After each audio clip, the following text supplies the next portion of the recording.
Hi, little Kites അസൈൻമെന്റിന്റെ ഭാഗമായിട്ട് ഇന്ന് ഞങ്ങൾ എലൈറ്റിൽ വട്ടോളിലെ ഏറ്റവും പ്രസിദ്ധമായ PMS ഓയിൽ മില്ലിലാണ് എത്തിച്ചേർന്നിട്ടുള്ളത്. അപ്പോൾ ഇവിടുത്തെ കാര്യങ്ങളൊക്കെ നമുക്കൊന്ന് തുടർന്ന് പരിശോധിക്കാം.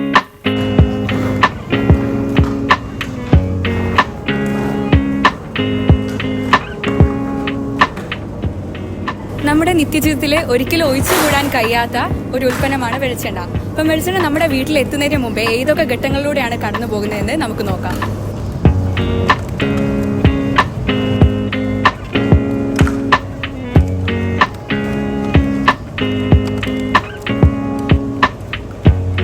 PMS ഓയിൽ മില്ലിൻ്റെ ഓണറായ നാസിക്കാണ് ഇപ്പോൾ നമ്മളുടെ കൂടെ ഉള്ളത്. ഒരു തേങ്ങ വെളിച്ചെണ്ണയാവുന്നതിൻ്റെ പ്രവർത്തനങ്ങളെ കുറിച്ച് നമുക്കിപ്പോൾ ചോദിച്ചറിയാം. അപ്പോൾ നാസിക്ക, എങ്ങനെയാണ് ഒരു തേങ്ങ വെളിച്ചെണ്ണയായി മാറുന്നത്? കടയിൽ നിന്ന് തേങ്ങ എടുത്തുകൊണ്ട് വന്നിട്ട് വെട്ടി ഉണക്കി ഡ്രയർ ഉപയോഗിച്ച് ഉണക്കിയിട്ട് പിന്നെ ചിരട്ടയിച്ചെടുത്തിട്ട് ഫുള്ള് ഉണക്കാക്കി മില്ലിലേക്ക് കൊണ്ടുപോകും. അതാണ് ഇവിടുന്ന് നടക്കുന്ന പ്രവർത്തനം. ബാക്കിയുള്ള മില്ല് കൊണ്ടുപോയിട്ട് അവിടുന്നാണ് ഇതാക്കുന്നത്. ഒരു ദിവസം എത്ര കൊട്ട വരെ എടുക്കുന്നുണ്ട്? ഞങ്ങൾ ഓരോരുത്തർ 18 കൊട്ട, ഈ ഒരു കൊട്ടയിൽ 100-110 തേങ്ങയിലിട്ട് കൊള്ളും.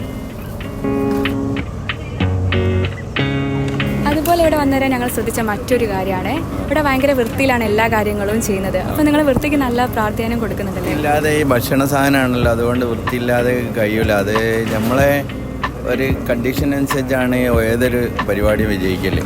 അപ്പോൾ ആ വൃത്തിയാണ് ആളുകൾ ശ്രദ്ധിക്കുന്നത്. ഈ ഫുഡ് സേഫ്റ്റി ഓഫീസർമാരൊക്കെ സാമ്പിൾ എടുത്ത് കൊണ്ടുപോയാലും എന്തായാലും അതിൻ്റെ ഒരു ക്വാളിറ്റി ഉണ്ടെങ്കിൽ പിന്നെ അവർ ചെക്ക് ചെയ്യാൻ അധികം ഉണ്ടാവില്ല. കാരണം വൃത്തിയില്ലാത്ത ഏരിയയിലാണ് ഇതൊക്കെ നടക്കുന്നത്. അതുകൊണ്ടാണ് നാസിക്ക, ഞങ്ങൾ കേട്ടിട്ടുള്ളത് ഈ ഒരു കൊപ്രയൊക്കെ ഉണക്കുന്ന സമയത്ത് ഭയങ്കര ചൂടായുള്ള അന്തരീക്ഷമാണ് ഉണ്ടാകുന്നത്. അപ്പോൾ ഇവർ ഒരു ചെരുപ്പ് പോലും ധരിക്കാണ്ട് നിസ്സാരമായിട്ടൊക്കെ ഇതിൽ കൂടി നടക്കുന്നുണ്ടല്ലോ. അത് കാറ്റ് മാത്രമേ ഇങ്ങോട്ട് വരുള്ളൂ, ചൂട് കാറ്റ്. അത് ഇന്നലെ രാത്രിയാണ് തീയിടുന്നത്, ഇന്ന് അതിന് തീയിടുന്നില്ല. അപ്പോൾ അതിപ്പോൾ രാവിലെ ആകുമ്പോഴേക്ക് ചൂട് തണിയും. അപ്പോഴാണ് ഇതാക്കുന്നത്. തലേന്ന് വെട്ടി 12 മണിക്കൂർ ചൂടിട്ട് കഴിഞ്ഞാൽ പിന്നെ എടുത്ത് പുറത്തേക്കിടും, എന്നിട്ടാണ് ചിരട്ടയ്ക്കുന്നത്. അതാണ് ഇപ്പം നടക്കുന്നത്. അപ്പം പണ്ടത്തെ കാലത്ത് നിന്ന് ഇപ്പം കുറേ മാറ്റങ്ങളൊക്കെ വന്നിട്ടുണ്ടല്ലേ? പണ്ടത്തെ കാലത്ത് ഈ ചെയിൻ്റെ അടിയിൽ ചിരട്ട വെച്ചിട്ട് തീ കൊടുക്കലായിരുന്നു. അപ്പോൾ അത് കത്തുമ്പം ഈ സൾഫർ പുക വരും. പുക അതിനെ പിടിച്ചാൽ വെളിച്ചെണ്ണ കളറ് മാറ്റം വരും, വൈറ്റ് കളറ് കിട്ടില്ല. അങ്ങനെ ചെറിയ മാറ്റങ്ങൾ വരുന്ന സാഹചര്യത്തിനനുസരിച്ച് മാറലാണല്ലോ ഏതൊരു ഇതിൻ്റെ വിജയം.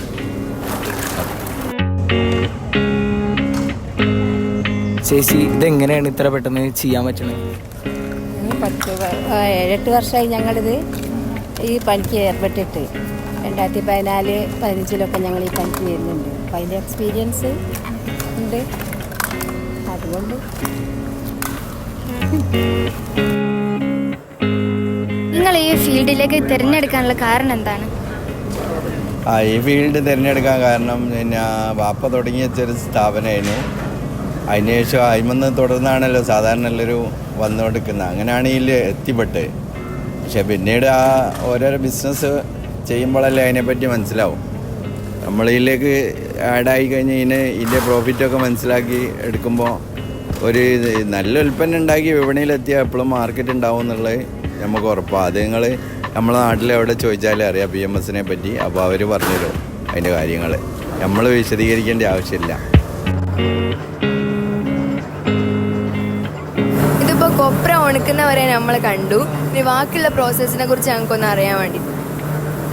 ഉണക്കിയ കൊപ്പര ഇവിടെ കൊണ്ടുവന്നിട്ട് ഫസ്റ്റ് കട്ട് ചെയ്യും.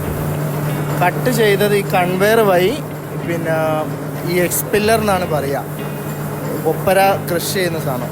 ഇതിലേക്കൂടെ ഈ മെഷീനിൽ കൂടെ പാസ് ചെയ്യുമ്പോൾ വെളിച്ചെണ്ണ താഴത്ത് വരും, പിണ്ണാക്ക് ഇതിൻ്റെ ഔട്ട്പുട്ടായിട്ട് വരും.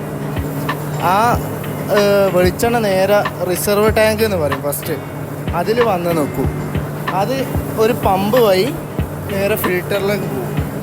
ഫിൽറ്റർ ചെയ്ത വെളിച്ചെണ്ണ വേറൊരു ടാങ്കിലേക്കും വരും, അവിടുന്ന് പാക്കിങ് സെക്ഷനിലേക്കും പോകും.